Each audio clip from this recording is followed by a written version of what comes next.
Paz do Senhor, igreja. A Deus a glória, a honra, o louvor. E Ele está aqui nessa manhã. E eu louvo a Deus pela vida do pastor Samuel, da irmã Rebeca, pastor Felipe, pastora Luana, que sempre tem apoiado a nossa vida, o nosso ministério. Então, como hoje foi... Vocês viram que a nossa lição hoje fala exatamente de como nós fomos formados. E essa conexão da ciência com a teologia, ela é muito importante que se fixe em nossa mente para que nós não sejamos levados por nenhum vento de doutrina, mas que nós possamos compreender qual a vontade de Deus para a nossa vida. E quando nós começamos a lição, nós perguntamos: quem é esse Deus que possa se lembrar do ser humano? Quem é Ele que lembra-se de nós, que somos tão fracos, frágeis? E essa pergunta continua soando em nossos ouvidos. Por que Deus se importa comigo? Por que Deus se importa com você? E nós vemos aqui que em Gênesis, como nosso pastor leu, no capítulo 2, e agora eu quero que você veja no capítulo 1, versículo 26, que em todas as etapas da criação, o Senhor tinha muito prazer em cada fase que estava sendo executada. E quando chegou, depois de toda a criação ser formada, Ele, na sua soberania, na sua onipotência, Ele fala: façamos o homem à nossa imagem, conforme a nossa semelhança, como diz Gênesis 1, 26. Alguém possa ler esse versículo?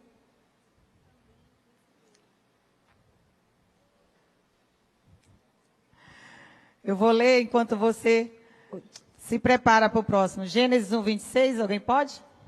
Também disse Deus: façamos o homem à nossa imagem, conforme a nossa semelhança. Tenha ele o domínio sobre os peixes do mar, sobre as aves do céu, sobre os animais domésticos, sobre toda a terra e sobre todos os répteis que rastejam pela terra. Então, nós vemos aqui como Deus, Ele se preocupa e se dispõe a fazer a humanidade. Então, você vê como fala no original: façamos. Elohim, que é no plural, quer dizer que não são três deuses que nós adoramos. É um Deus, uma divindade e três pessoas e personalidades distintas. Então, Deus fala: façamos o homem à nossa imagem e semelhança. Então, você vê que para a terra, Ele vira para fazer os animais, para fazer as ervas, Ele diz: produza a terra. Depois Ele vira para as águas: produzam as águas, animais aquáticos. Mas quando Ele vai formar o homem, Ele diz: façamos. Façamos, porque é muito importante. Você é muito importante para o Senhor. Você tem uma importância que talvez você ache que ninguém te olhe, ninguém te veja. Mas tem um Deus que te fez e nessa manhã Ele está aqui para te dar tudo aquilo que você pedir ou almeja. Porque Deus, Ele tem um amor especial pela humanidade. Então Deus formou este homem do pó da terra. E agora nós vemos também em Gênesis, capítulo 2, versículo 7. Pode ler para mim esse versículo, como nós fomos formados. E aqui eu quero dar uma importância especial a esse versículo. Então formou o Senhor Deus a um homem do pó da terra, e lhe soprou nas narinas o fôlego de vida, e ao homem passou a ser alma vivente. O homem foi formado do pó da terra. E se você vê esse pó superficial, e nós podemos verificar qualquer pó da terra, você vai aí onde tem essa mangueira plantada, embaixo, pega um pouquinho do pó, lá na frente da sua casa, você vai pegar o pó que tem lá na frente. Qualquer pó da terra tem a mesma estrutura química que o nosso corpo. Aquilo que tem no nosso corpo, como magnésio, ferro e iodo, tem também no pó da terra. Quem pode dar glória a Deus por isso? Então já cai por terra toda aquela teoria humanística e ateísta, porque nós somos do pó e ao pó voltaremos. Inclusive, quando nós tomamos ou ingerimos algo que não existe na natureza, o nosso corpo reage. Observe bem, tudo que não é natural, o teu corpo vai reagir, dando efeitos colaterais. Então, quando eu tomo o magnésio que tem no pó da terra, o meu corpo tem magnésio. Então, eu tomo magnésio e meu corpo diz, finalmente ela tomou magnésio. Então, eu vou colocar aqui nos ossos, no músculo, eu vou colocar aqui nas partes do corpo dela.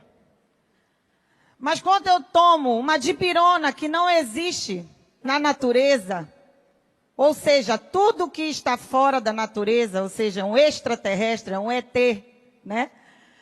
Fora da natureza, o meu corpo vai reagir. É por isso que existem os efeitos colaterais das medicações, porque elas não existem na natureza. Então, existe uma estrutura química, uma molécula diferente faz toda uma diferença no nosso corpo, dando os efeitos colaterais. Então, aquilo que é natural, assim como os alimentos. Quando nós ingerimos comida de verdade, é diferente de produtos alimentícios. Os produtos alimentícios possuem corantes, edulcorantes, e o teu corpo vai produzir também efeitos colaterais. As doenças vêm da alimentação. E tudo que nós colocamos nessa célula aqui que você tem e eu tenho, essa célula ela é produto daquilo que nós ingerimos. Então, se você é assim desse jeito, você ingeriu um certo tipo de alimento desse jeito. E todos os alimentos têm os produtos químicos, os produtos alimentícios. Mas os produtos que são verdadeiramente alimentos, comida de verdade, você vê que você se sente bem. Então, vamos aproveitar aquilo que o Senhor tem nos dado para nós nos sentirmos bem. Então, a pastora Luana falou aqui de como começar bem o ano, sobre alimentos. Veja o que é alimento de verdade. E veja o que é produto alimentício. E voltando para a criação e o corpo do ser humano, é tão complexo que Deus formou do pó da terra, mas você vê como nosso Deus é tão soberano, tão criador, que nós possuímos 100 trilhões de células. E nossos ossos, todos eles são ajustados por juntas e medulas e são 206 ossos. E quando é um bebê, são 300 ossos. E depois esses ossos vão se juntando e na forma adulta, 206 ossos. Sendo que o maior osso é o da coxa, que é o fêmur. E o menor fica dentro do seu ouvido. Então, todos os ossos estão alinhados e ligados. E quando por tendões, juntas, medulas, que é o que dá a nutrição daquele osso, dentro do osso existe uma parte mole, que a gente conhece muito bem quando a gente vai comer um osso de boi, a gente gosta do tutano. Quem gosta aqui de comer tutano? Delícia. Exatamente. O tutano, você tem também tutano. Então, ali é a parte mole de dentro do seu osso. Ali faz a nutrição, as trocas químicas. Então, você vê que a química ela é de suma importância no nosso corpo. Então, são 206 ossos. São 640 músculos interligados pelo sistema nervoso, pelo sistema dos tendões. Então, se eu tenho uma lesão de um tendão aqui, na face do húmero, logo na porção anterior, perto do ombro, eu provavelmente não vou mexer meu braço. Você vê como é a máquina complexa do ser humano que Deus criou e Deus formou. Então, não posso aceitar que eu sou produto de um acaso. Então, eu sou cirurgiã. Quando eu abro alguém, quando eu faço uma incisão na região abdominal, todas as pessoas são idênticas por dentro. idênticas. Só muda a cor da pele para cima, mas para dentro é a mesma coisa. Então, quando a gente faz a cirurgia, ou então, quando eu estou fazendo ultrassonografia, que eu falo, olha, está de livro essa imagem. Quer dizer que no livro padrão tem uma pessoa normal ali mostrando aquela imagem. E é exatamente assim que nós somos, todos nós. Então já sabemos, é uma regra. Então a gente abre a barriga, pele, aí vem a camada de gordura, aí vem a aponeurose, músculo de todos. Aí nós já sabemos onde estão as veias maiores, as veias menores, que nós temos que cauterizar logo no início da cirurgia. Por quê? Porque senão vai sangrar muito. Então todos nós somos iguaizinhos. Diga glória a Deus e vira para esse teu irmão, você é igualzinho a mim. Não tem de ser melhor que eu, porque eu sou igualzinho a você. Amém? E nós temos 3 bilhões de fibras nervosas no corpo. Quanto mais extrema está o seu órgão, no caso dedo aqui vou falar, mais sensibilidade você tem. Olha como chega daqui da medula todos os ramos e as fibras nervosas aqui nesse dedo. Então se eu prender o meu dedo na porta do carro, o que vai acontecer? No mínimo eu desmaio de dor. Então, um corpo desse tão complexo, ainda tem mais uma coisa. O nosso coração pesa em cerca de 240 gramas e bombeia sangue para todo o corpo. Você está sentado aí paradinho, mas o teu coração e o teu corpo todo é uma máquina. Está trabalhando perfeitamente em harmonia. Diga glória a Deus por isso. E está bombeando sangue por todo o coração. São 96 quilômetros de veia. Dá para dar 2,5 voltas na terra. Só o irmão ali do coral entendeu aqui que eu falei. O teu corpo dá para dar volta na terra de tanta veia que você tem. Até hoje o ser humano tenta fazer uma máquina parecida e ainda não conseguiu. Mas nós somos a perfeita criação do Deus poderoso. E nós temos 5 litros de sangue por minuto sendo bombardeado no nosso coração e nosso corpo para ser oxigenado. É por isso que no meio da pandemia nós verificávamos sempre a oximetria. Quem colocou o dedinho ali no oxímetro esse ano que passou? Muita gente colocou. Porque é o nível de oxigênio que está chegando. Talvez você não tenha entendido, você só disse 97, 98, 92, 80 e começou a ficar preocupado. Mas ali simplesmente é o sangue que está chegando na ponta do teu dedo. E o nível de oxigênio. Porque a função principal desse sangue é nutrir a tua célula com oxigênio. Que o oxigênio é o nosso combustível. Então, sem ele, vocês já sabem, sentiram na pele, agora nós não podemos viver. E também, nós podemos verificar que toda essa complexidade do corpo, Deus faz perfeita. Então, se eu tirar um pedaço do fígado aqui de uma pessoa, em pouco tempo, ele é regenerado. Aparece o fígado. E se a pessoa perdeu um rim desse lado, o outro rim que está aqui funcionando, ele trabalha 2 vezes pelo aquele rim que foi tirado. Tanto que ele aumenta de tamanho, porque se chama rim vicariante. Porque ele aumentou, porque foi tirado o companheiro dele.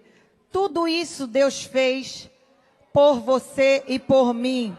Tudo isso o Senhor fez pela nossa vida. Esse Deus é tremendo. Quão complexas são as suas obras e simples aos nossos olhos. Sem falar no cérebro, que é apenas um deslumbre. Se nós estamos aqui é porque o teu cérebro está funcionando bem. Então, são trilhões de neurônios que estão sendo trabalhados agora neste momento. E tudo isso de acordo com a sua idade. De acordo com a sua idade. Então, se você tem, como eu, 50 anos já se trabalha no seu corpo. Então, quem somos nós de não agradecer e louvar esse Deus Todo-Poderoso que todo dia nos dá o ar e o fôlego de vida? E agora nós vemos por que Deus nos fez a imagem e semelhança dele. Então, vamos ler em Gênesis 1, 27. Criou Deus, pois o homem, a sua imagem, a imagem de Deus o criou. Homem e mulher os criou. Essa é a maior razão que Deus nos fez para amá-lo e para também amar e servir as pessoas. Porque quando nós estamos lidando com o ser humano, nós estamos olhando para uma pessoa à imagem e semelhança de Deus. Quando nós olhamos para o nosso vizinho que está do nosso lado, por mais que ele não tenha fé em Cristo, ainda nós olhamos como um ser humano que é a imagem e semelhança de Deus. Então, quando nós temos olhado para o nosso amigo, a nossa amiga que fez alguma coisa que não foi bom para nós, nós ficamos com raiva, saiba que você está com raiva da imagem e semelhança de Deus. Então, como eu, não perdoando o meu próximo, não amando o meu próximo, eu vou estar honrando e amando a Deus. Daí é o princípio que Deus fala, que nós devemos amar os nossos irmãos como Cristo nos amou. Ele diz, um mandamento vos dou, que vos ameis uns aos outros como a si mesmo. Aí tem gente que diz, mas eu não me amo, então tá, eu vou melhorar. Que vos ameis aos outros como eu vos amei. Pronto, agora é o amor incondicional. Então, quando nós olharmos para o nosso próximo, temos que olhar com olhar, olhando que ele é a imagem e semelhança de Deus. A imagem e semelhança porque Deus colocou o raciocínio. Deus colocou pensamentos lógicos. E Deus, ele colocou a inteligência para nós. Então, por isso que nós temos semelhança, imagem de Deus, por causa do raciocínio. E ainda mais, porque nós temos um corpo, mas também nós somos uma alma. E essa alma, ela é invisível, assim como Deus, ele é invisível. Então, a nossa alma é invisível, você é a imagem, semelhança de Deus. Você tem um corpo, uma alma e um espírito, assim como Deus é espírito. Além disso, quando Deus olha e vê, ele coloca a personalidade, que é a nossa alma, que decide qual é o nosso destino eterno. Ele coloca moralidade, que é a capacidade de nós escolhermos entre o certo e o errado. Por mais que ainda nós não tivemos o encontro com Cristo, Deus coloca no coração um princípio de moralidade.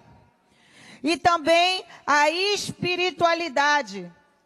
A Bíblia diz em Eclesiastes 3, capítulo 3, versículo 11, que Deus colocou a eternidade no nosso coração. Então não tem como eu ser feliz com as coisas deste mundo, porque Ele colocou a eternidade, então eu só posso ser feliz com o eterno no meu coração. Então o homem fica na busca incansável por coisas materiais, mas jamais ele vai conseguir ficar alegre, feliz e satisfeito. Só fica alegre, feliz e satisfeito aquele que tem Jesus no coração, porque Ele é o Rei dos Reis e Senhor dos Senhores. Ele é o que era, Ele é o que é e Ele é o que há de vir.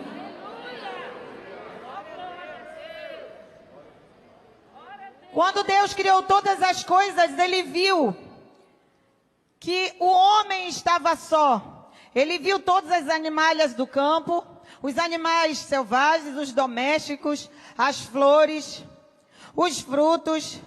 Mas Ele diz, não é bom que o homem esteja só. Leia para mim Gênesis 2:18. Disse mais o Senhor Deus, não é bom que o homem esteja só. Falhei uma auxiliadora que lhe seja idônea. Então, Deus colocou o homem no jardim do Éden. Deus diz para a terra que ela produza frutos e animais do campo. Mas Deus plantou um jardim no meio do Éden. Deus planta o jardim. Ele não manda a terra formar o jardim. Mas ele planta porque o Éden, o jardim do Éden, era o ideal que Deus quer. É o ideal que Deus quer para mim e para você. Uma vida de paz, uma vida de tranquilidade. Só que quando ele viu que não existia uma pessoa da mesma espécie que Adão, então ele diz, não é bom que ele esteja só. Far-lhe-ei uma adjuntora. Em outras versões estão uma outra metade dele, uma companheira, como se fosse uma combinação do homem com a mulher. Então, não para ele denegrir a mulher, mas sim para Adão colocar e trabalhar no jardim, porque Deus não colocou Adão no jardim para ficar passeando sem fazer nada. Deus colocou Adão no jardim para cultivar a terra. Deus colocou para preservar aquilo que Deus tinha colocado nas suas mãos. Então ele percebe que o homem precisava de uma companheira e ele faz isso quando ele percebe que ele está só. Ele diz, vamos fazer uma companheira para ele não ficar só neste momento. Então, em Gênesis capítulo 2, versículo 21, leia para mim. Então, o Senhor Deus fez cair pesado o sono sobre o homem, e este adormeceu, tomou uma das suas costelas e fechou com carne. O homem, ele foi feito do pó, mas a mulher foi feito a partir do homem. Ambos, homem e mulher, são iguais, porque eles, perante a Deus, possuem a mesma honra. Eles possuem a mesma dignidade, a mesma posição, o mesmo valor, mas são de sexos diferentes. Então, quando Deus coloca Adão num sono profundo, ele faz aquela cirurgia. E eu me lembro do centro cirúrgico, quando você entra na sala de cirurgia, o anestesista já coloca um soninho, um sonífero aqui para você não ficar tão ansioso na hora da agulhada. E você cai num sono profundo. E dali, quando você acorda, já aconteceu tudo o que tinha para acontecer.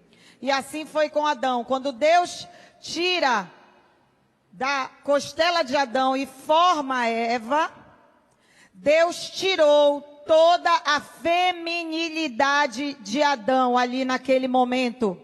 Quem tem ouvidos para ouvir, ouça o que o Espírito diz às igrejas. Então, tudo que era de feminino do homem sai naquele momento quando é tirado-lhe a sua costela, e daquele espaço feminino que tinha no corpo de Adão, Deus forma verdadeiramente Eva. Diga glória a Deus. E nós estamos aí, você que está do lado de uma Eva, olhe para ela e diga glória a Deus pela sua vida.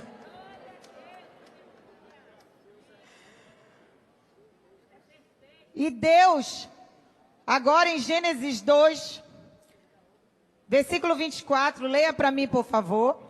Por isso, deixa um homem pai e mãe, e se une à sua mulher, tornando-se os dois uma só carne. Então você vê que Gênesis é um livro romântico, pois todos os animais tinham seus pares. E agora Deus coloca a obra-prima da criação com o seu par perfeito. Só que Deus coloca alguém que lhe corresponde emocionalmente, fisicamente e tudo mais.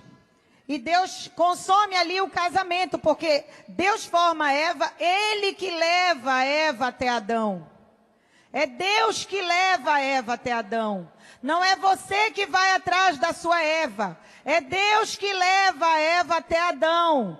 E quando ele acorda daquele sono, Deus concretiza ali o primeiro casamento. Está formada ali a primeira família, em que nós vemos que, em primeiro lugar, que fica bem claro, os princípios que Deus coloca do casamento estabelecido por Ele. Primeiro, esse casamento, ele é heterossexual, ou seja, é de Adão e Eva. Ele não é de dois Adãos ou de duas Evas, mas é um Adão e uma Eva. Então, Deus faz também outro princípio, que o sexo, ele só pode ser dentro do casamento. E dentro do casamento o sexo é puro, o sexo é lindo, o sexo é maravilhoso. Só que o sexo aqui, Deus não faz como os animais, só para procriar. Deus faz para o homem também se deleitar com sua esposa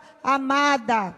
Então, o sexo, como diz em Hebreus, que Deus seja venerado o matrimônio, mas aqueles que se dão ao adultério, Deus os julgará. Então, segundo o princípio, que ele é dentro do casamento. Então, você pode pensar, até um adolescente ou um jovem que pode estar solteiro, pensar, mas por que Deus, será que Deus é carrasco, que coloca tantos hormônios em mim, para eu poder usar esses hormônios? E ele diz, só na hora do casamento?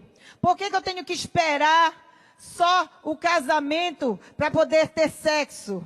Por que Deus estabeleceu isso aqui? Já que sexo é tão livre, é tão bom, todo mundo na minha escola está fazendo, na minha faculdade estão fazendo, e por que eu não posso fazer? É porque Deus te ama tanto, Deus conhece a tua estrutura, sabe que nós somos pós, e então o sexo fora do casamento, existem sequelas que são muito irreparáveis e irreversíveis, só Deus para mudar o quadro. Então eu vou dar um exemplo. Deus está nos livrando do sexo fora do casamento por causa da gravidez indesejada.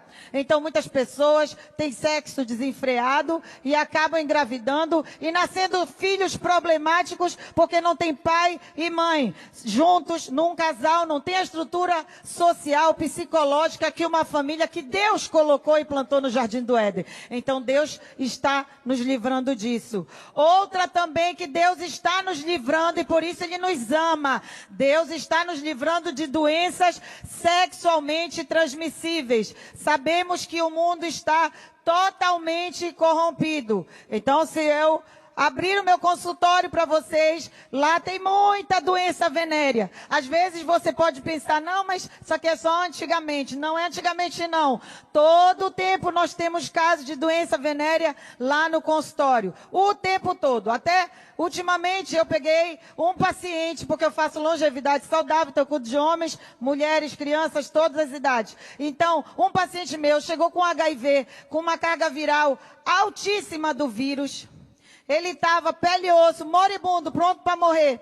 Ele era um paciente que tinha relações com pessoas do mesmo sexo e contraiu o HIV. E ele estava à beira da morte. Mas ele olhou para o Deus do céu e disse, meu Deus, eu não vou mais fazer isso. Eu não vou mais cumprir aquilo que a minha carne quer que eu cumpra. Eu agora vou te servir. E Deus teve misericórdia dele, porque Deus sabe da nossa estrutura. Mas o sangue de Jesus nos purifica e nos perdoa de todo pecado.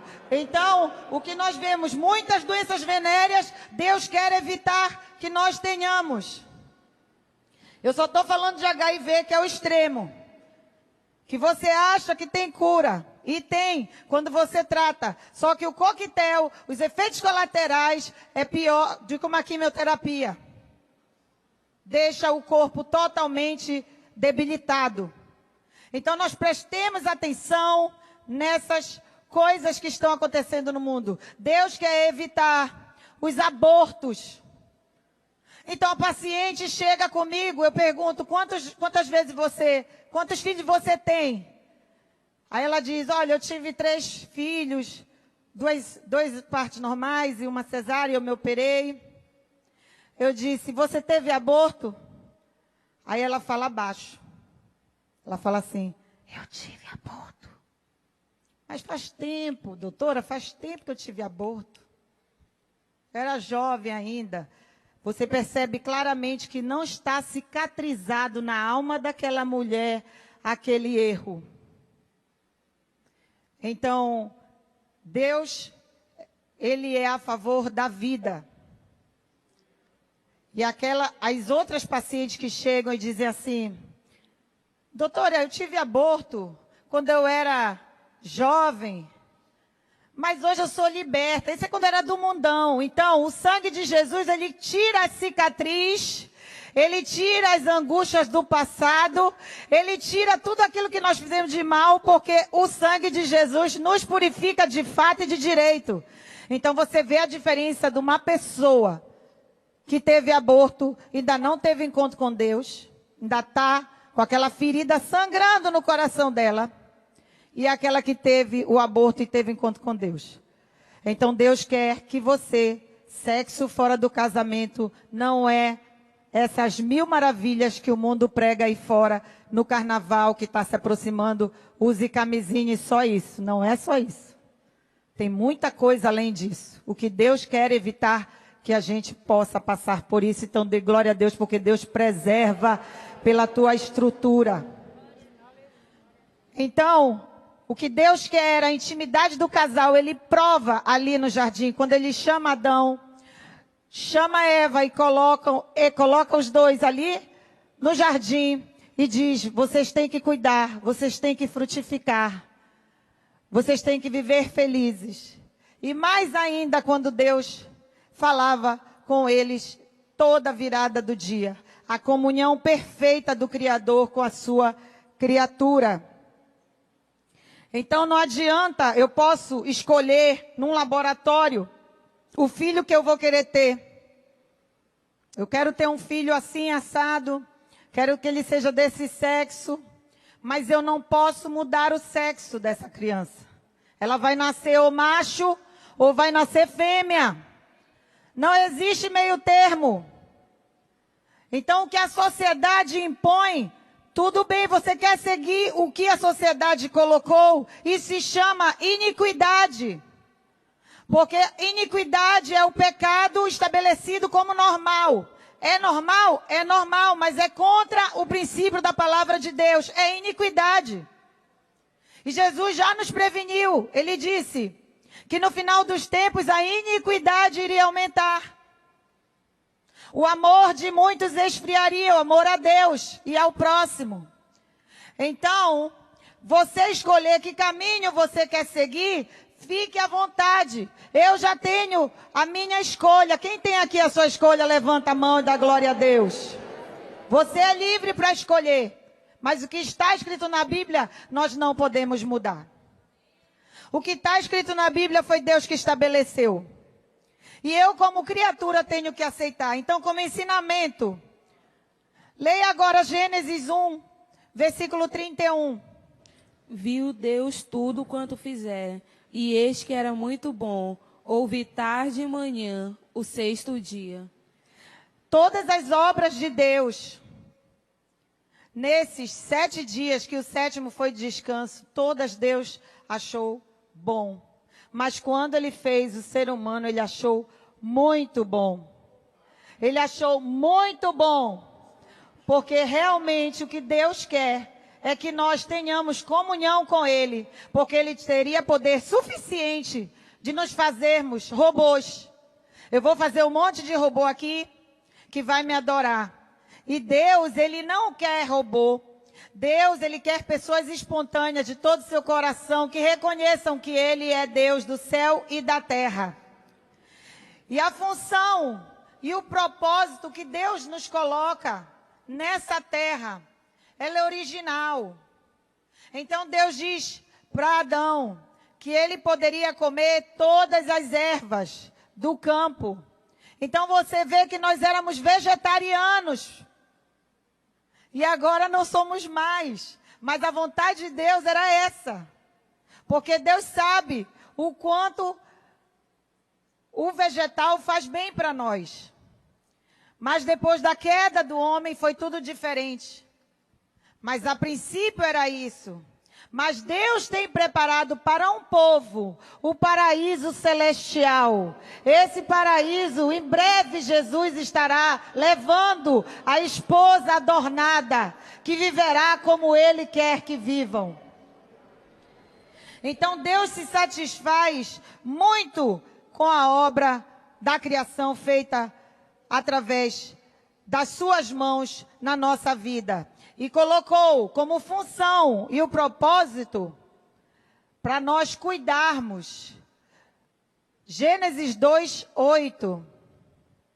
E plantou o Senhor Deus um jardim no Éden, na direção do Oriente, e pôs nele o homem que havia formado.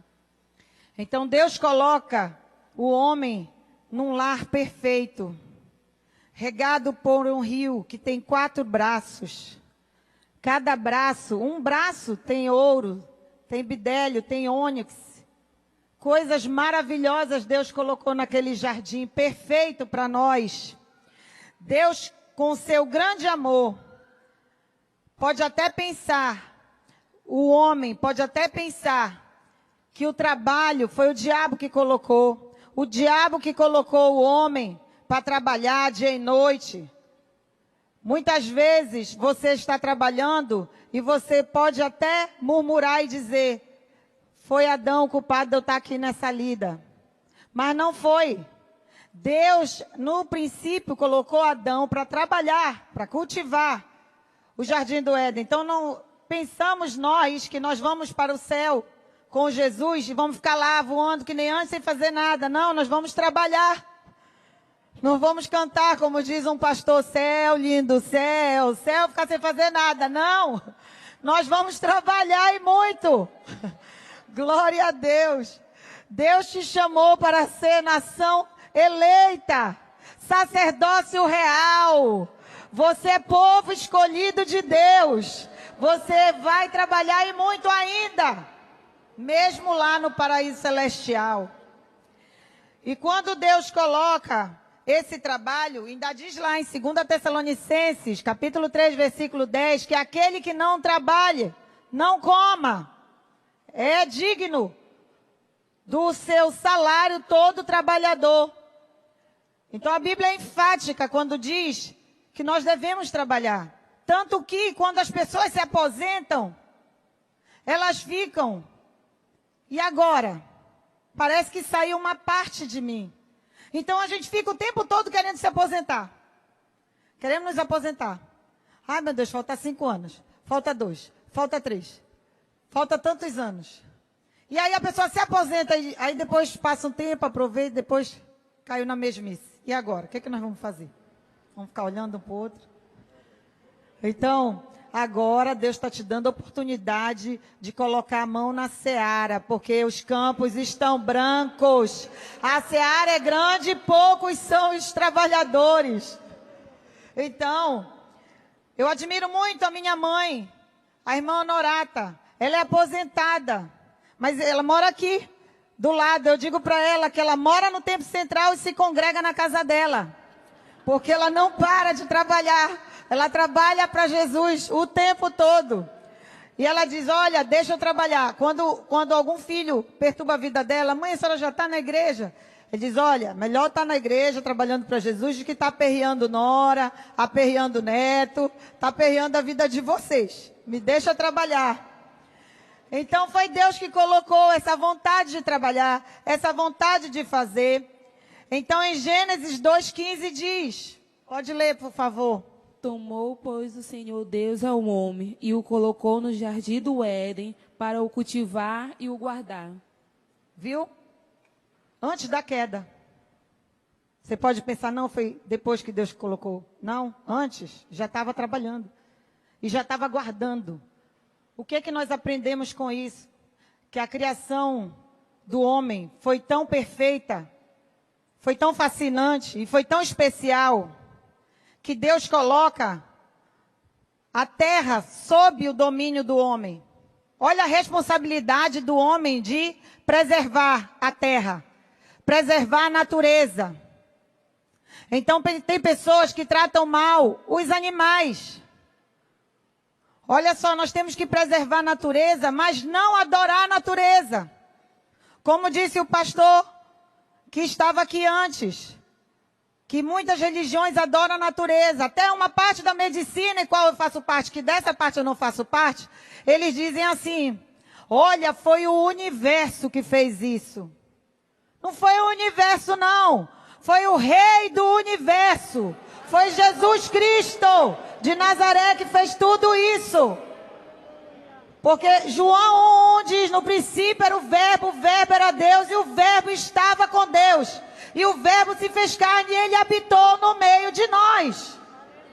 Então Deus estava no princípio com Jesus, Jesus é Deus, Deus é o Senhor. Ele fez todas as coisas. E nós temos como servos e mordomos, mordomia cristã. É você cuidar daquilo que não é seu. O que não é nosso? Nada. Nós temos apenas uma alma, um corpo e um espírito que vamos prestar conta um dia com Deus. Nada é nosso. Se você acha que você é alguma coisa porque você tem alguma coisa, nada é, porque você volta para o caixão nu. Porque nu você veio e nu voltarás ao pó. Nada é nosso, temos que cuidar daquilo que Deus coloca nas nossas mãos. Temos que cuidar da natureza, mas não adorar a natureza. Olha, a mãe natureza. Não existe mãe natureza. Existe o pai da natureza, que é Jesus que fez a natureza. Inclusive a pessoa que está adorando a natureza. Então nós vamos continuar sendo mordomos de Cristo.